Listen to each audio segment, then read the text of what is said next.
وایسا اگه خودت سربازی گوش کن و اگه کسی رو میشناسی که سربازه این پستو حتما بفرست برش.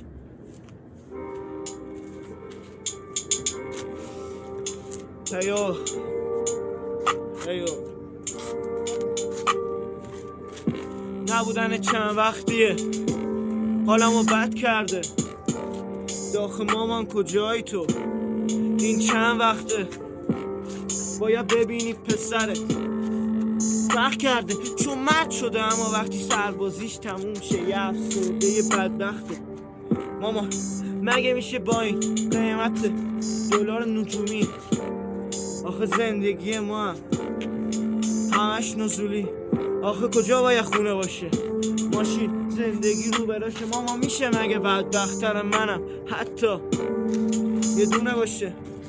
ماما مگه خدا نمیگه تو حرکت اما برکت؟ آخه من که همش تو حرکتم، پس بهش بگو کو برکتم.